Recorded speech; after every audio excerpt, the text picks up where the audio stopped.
Hello everyone, this is Zeeebo and welcome back to another video. So for this video, we're going to talk about the Arcane Charm or Radiant Crest upgrading priority in terms of the final V++ upgrade. So before we start talking about the unit recommendation or the priority recommendation and explaining our pointers, let's talk about what this Radiant Crest or V++ charm is about. So the difference between a V+ charm as well as a V++ charm is just the basic stats increase, as you guys can see right here.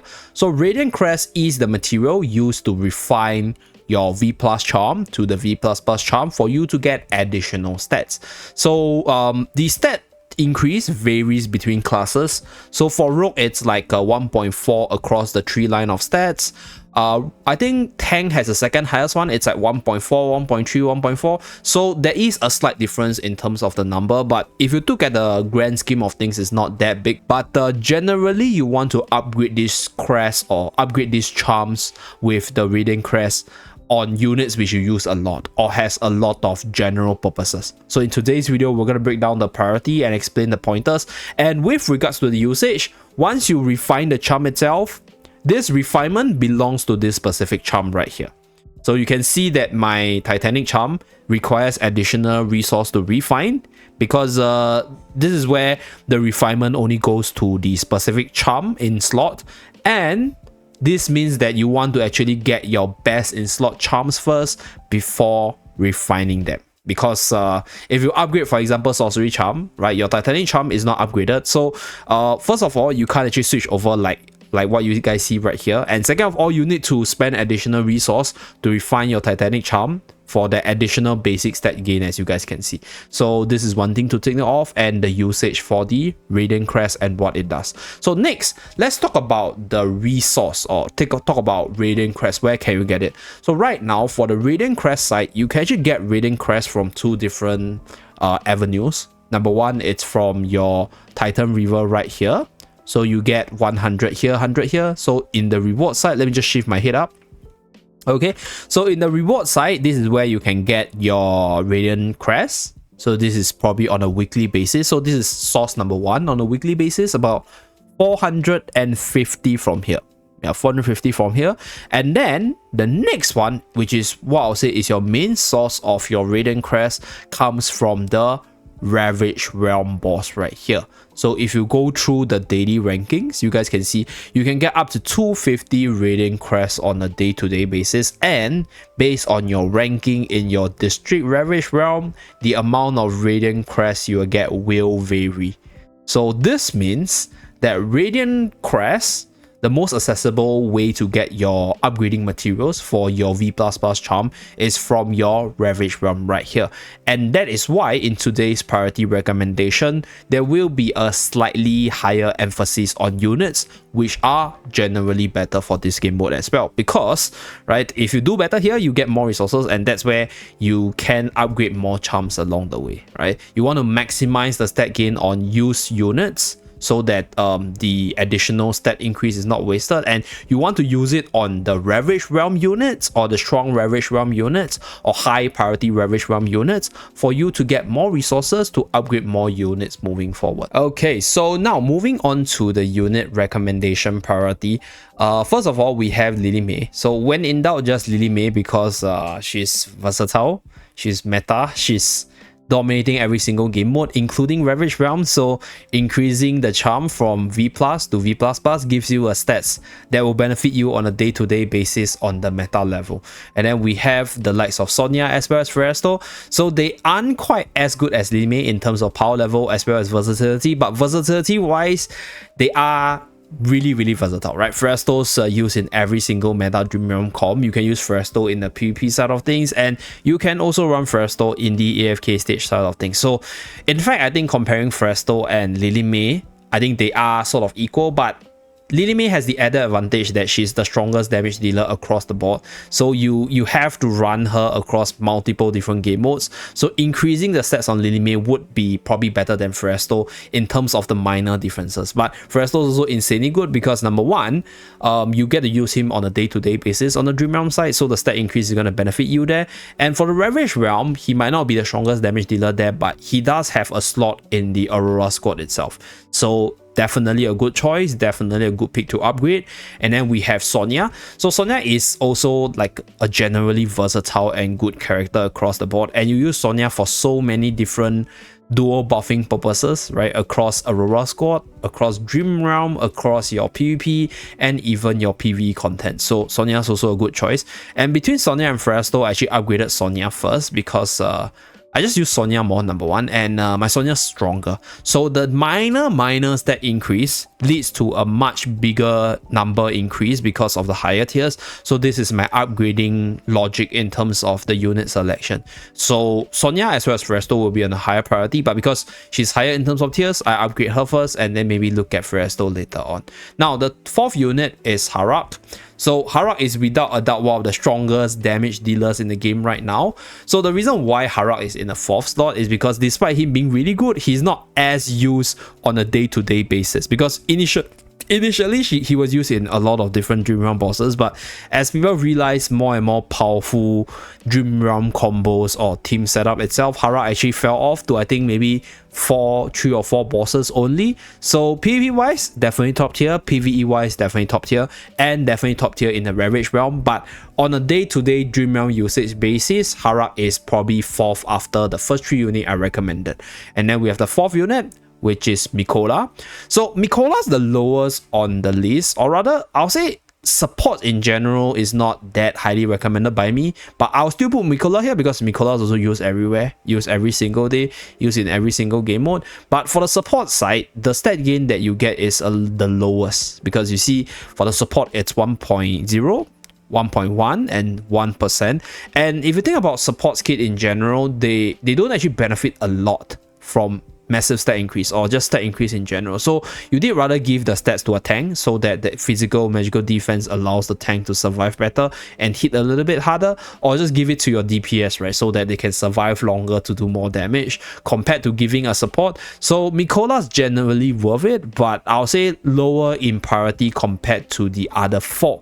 But let's say if you feel like you resonate with my support not being the most valuable for stat increase, then the next few set of carries or damage dealer would be something that you want to look at. So number 1 is Odie, number 2 is Korin, number 3 is Shakir.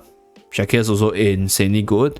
Ludovic is actually more of a damage dealer, and also lastly Talin or maybe Tasi, depending on who you use more. I'll say probably Talin because Talin is a little bit more versatile. Okay, so Reyna is okay. First of all, right, Reyna is in the same camp as our dear Mikola. So this Reyna and Mikola duo, they are units which are generally used across the board, but like I mentioned earlier, I think from the support side, the stat gain is not that like big, and the impact is not as impactful compared to using the sets on the carry or tank. So that's why I don't recommend them. So if you already have those upgraded, those 5 units I recommended earlier upgraded, then this next set of units, they are also really good, right? So I'll say they are within the top 10 in my library. First of all, Odie. So Odie is still really good across all the different game modes, except maybe Endless Dream Realm boss. But the Odie is also one of the best damage dealer for the Ravage realm side of things. So just looking at PvP, looking at AFK stage push, as well as your battle drill and guild supremacy, and also the Ravage realm side of things, Odie is definitely within the top 5, top 6. So let's say if you are not going to upgrade Mikola, then you can upgrade Odie, because Odie is really good. Top carry in Ravage realm for the Mauler side, so you will be seeing usage for him. And then we have Korin. So Korin's a little bit special in a sense. I think Korin doesn't see much use on the battle drill side nowadays, and doesn't see that much use on the AFK stage side, but Korin has always been an amazing bosser. So your guild supremacy, your Ravage realm, very good unit there as well. So he is a unit where I think the stat increase is really good, and you can definitely benefit a lot on a day-to-day basis to get more Radiant Crests from there. And then we have the likes of Shakir. So Shakir is one of the most versatile characters as well, because used in some of the top tier Dream Realm Endless teams, and also PvP side together with your AFK stage side. So versatility is there, and his power level is also there. And for the Ravage Realm side, he's probably gonna be in the top damage teams as well, because you kind of want to use his Lupine Aura to buff up the whole team. So on a day-to-day basis, the stat increase will be really good, and you get to benefit the most out of it and get the most value. And then we move on to my 9th recommendation. So Ludovic's pretty good. I'll say Ludovic right now is insanely good on the Dream Realm boss side. So on a day-to-day basis, he's definitely there. You can use him across all the different game modes as well as all the other mentioned characters. And for the Ravage Realm, he is okay. You will use him because you want to use him for the sustain for your Talon, and you also want to use him for the attack buff on Talon to do maximum DPS in the Immortal squad itself. So pretty high in usage, very used on a day-to-day Dream Realm side of things, and versatile across all the different game modes. And then lastly, we have the 10th place, which is Talon. So if you have Talon, you can upgrade her. This is because Talon's the strongest damage dealer for the Immortal squad, so even if she's at a lower tier, she will be able to deliver quite a punch there. And Talon's used in 1 or 2 of the meta Endless Dream Realm teams, together with being decently versatile across all the different game modes. So that's why I'll put her 10 on my slot. So these are my top 10 recommendations. And then with regards to units which are just good on the Ravage Realm side, like they are not good everywhere else but good on the Ravage Realm side, let's just group them in today's video as well. So Lenya's a pretty decent damage dealer in the Wilder side. You guys will definitely see Lenya more. Bryon's really good as well as a debuffer as well as a damage dealer. So let me find my Bryon here. This is units which are strong in the Ravage Realm side, okay?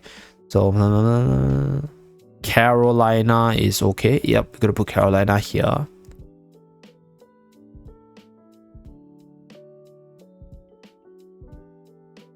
Marilee's one of the better light barrier damage dealers. And then let's see.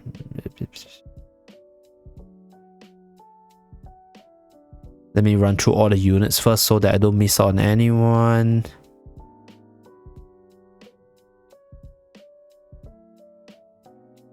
Oh, Seth. Yeah, Seth's a pretty good Mauler damage dealer. Okay, so these are like the top tier damage dealers for the Ravage Realm side.